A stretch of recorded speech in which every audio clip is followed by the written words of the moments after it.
नमस्कार सरपंच साहब। नमस्कार। आज जो पूरी हरियाणा सरपंच एसोसिएशन की जो जनरल बॉडी की मीटिंग आज भिवानी के अंदर जो आयोजित की गई आप लोगों ने, क्या कुछ रणनीति है और क्यों आप लोग सरकार से खफा हैं? आज हमारी जो मीटिंग हुई है इसका मेन उद्देश्य था, हमारे प्रवक्ता जी के पास पंचायत मंत्री जी का बुलावा है कि आप टेबल मीटिंग के लिए आओ। उन्होंने अपने शब्द वापस लिए हैं, जो सरपंचों को ग्राम पंचायतों के बारे में उन्होंने गलत बोला था। तो कल पंचकुला के अंदर हरियाणा निवास के अंदर हमारी 12 बजे मीटिंग है, उसके लिए हम यहाँ इकट्ठा हुए थे। बाकी विस्तार से हमारे प्रवक्ता जी बता देंगे।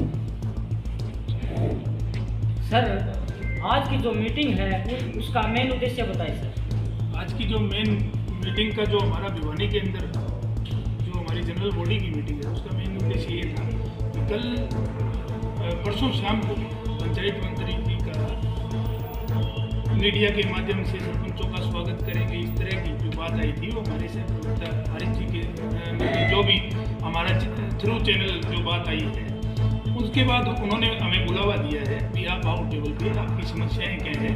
तो एक बात तो मैं साफ तौर पे कह देना चाह रहा हूँ, जहाँ पर सरपंच चोर दिखाई दे रहे थे वहाँ पर अब मंत्री जी को सरपंच दिखाई देने शुरू हो गए।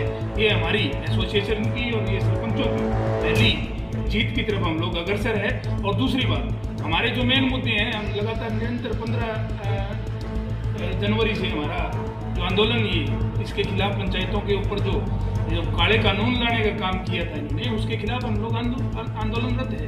उसके लिए जो हम लोग आंदोलन कर रहे हैं उसके विषय में अब कल हमें बुलाया गया है और वही हमारे मुद्दे हैं। अभी हमें स्वतंत्र प्रभार दिए गए, ग्राम पंचायतों को जो पूर्ण रूप के अधिकार है वो दिए जाए और इसी मुद्दे पर हमारी बात होती है। सर, यदि वो कल आपका किसी भी प्रकार से समझौता नहीं हुआ तो आगे की पंचायतों की जो फैसला होगा सरपंचों का वो क्या होगा? ये हमारा एसोसिएशन पूर्ण सरपंच एसोसिएशन तमाम सरपंचों के द्वारा आह्वान कर दिया गया है कि हम लोग 1 तारीख को चंडीगढ़ में सीएम आवास का घेराव करने जा रहे हैं।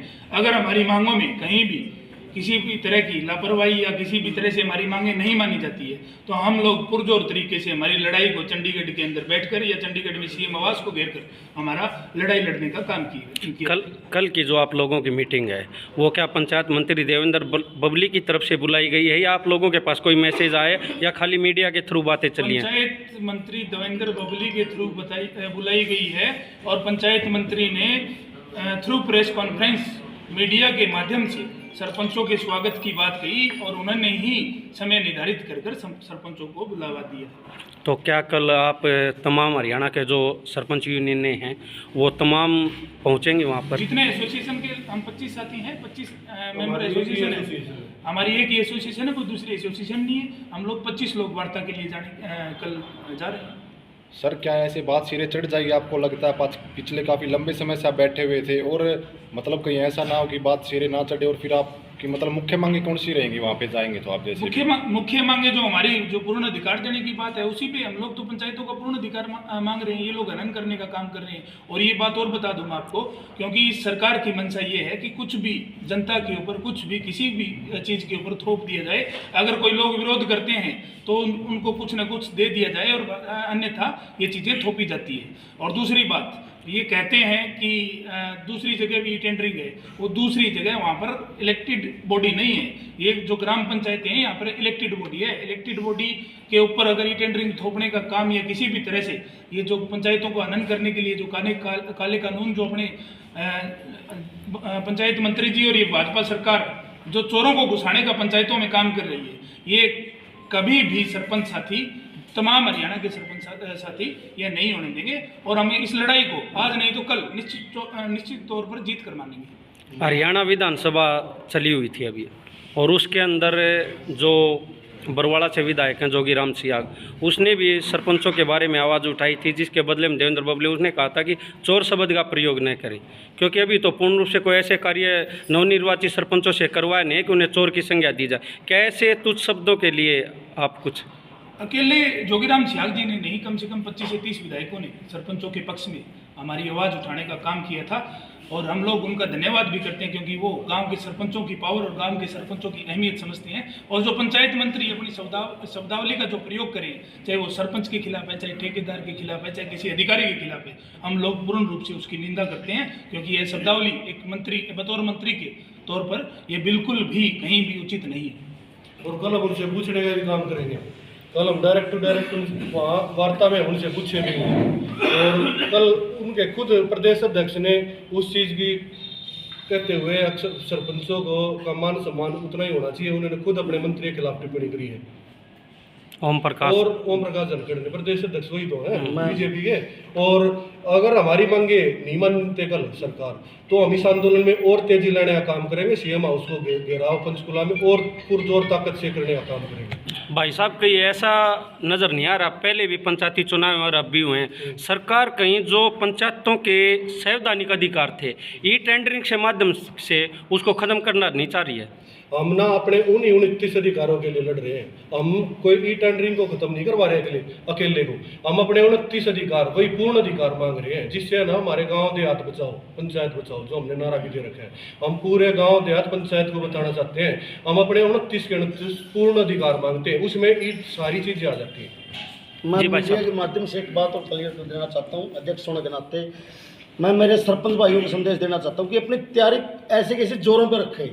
ये सरकार की साजिश भी हो सकती है। 1 तारीख की अपनी तैयारी जारी रखें। अगर हमारा कल मांगे नहीं मानी जाती, हमारे अधिकार वापस नहीं दिए जाते, तो हम 1 मार्च को पंचकुला वहीं पहुंचेंगे सेक्टर 5 के शालीमार ग्राउंड के अंदर और वहीं से सीएम हाउस का घेराव करेंगे।